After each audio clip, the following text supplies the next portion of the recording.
తెలంగాణ రాష్ట్రంలో పాఠశాల విద్యార్థులకు ఉపాధ్యాయులకు విద్యాశాఖ తీపి కబురు అందించింది. 2026 సంవత్సరానికి సంబంధించి సంక్రాంతి పండుగ సెలవుల్ని ప్రభుత్వం అధికారికంగా ప్రకటించింది. ఈ ఏడాది జనవరి 10వ తేదీ నుంచి 16వ తేదీ వరకు వరుసగా 7 రోజుల పాటు సెలవులు అమల్లో ఉండబోతున్నాయి.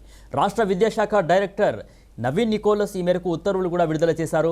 ప్రభుత్వ అకాడమిక్ క్యాలెండర్ ప్రకారం జనవరి 10 అంటే శనివారం నుంచి సెలవులు ప్రారంభమవుతాయి. జనవరి 14న భోగి పండుగ, 15న సంక్రాంతి పండుగ, అదేవిధంగా 16న కనుమ పండుగలు రాబోతున్నాయి.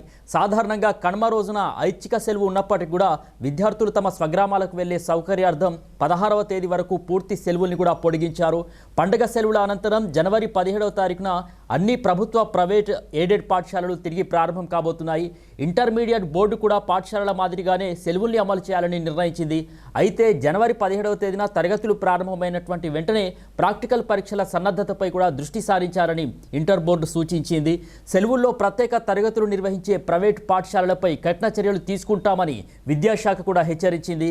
జిల్లా విద్యాశాఖ అధికారులు, డీఈఓలు ఎవరైతే ఉంటారో దీనిపై ప్రత్యేక పర్యవేక్షణ ఉంచబోతున్నారు.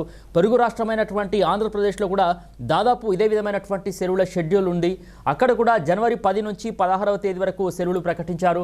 2 తెలుగు రాష్ట్రాల్లో ఒకే సమయంలో సెలవులు ఉండడంతో రవాణా వ్యవస్థపై ఒత్తిడి పెరిగేటటువంటి అవకాశాలు కూడా ఉన్నట్లు తెలుస్తుంది.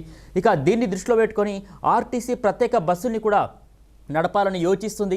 ఈ 7 రోజుల విరామం విద్యార్థులకు గ్రామీణ సంస్కృతిని తెలుసుకోవడానికి, కుటుంబ సభ్యులతో సమయాన్ని గడపడానికి మంచి అవకాశం కల్పిస్తుందని కూడా విద్యావేత్తలు ఇప్పటికే భావిస్తున్నారు.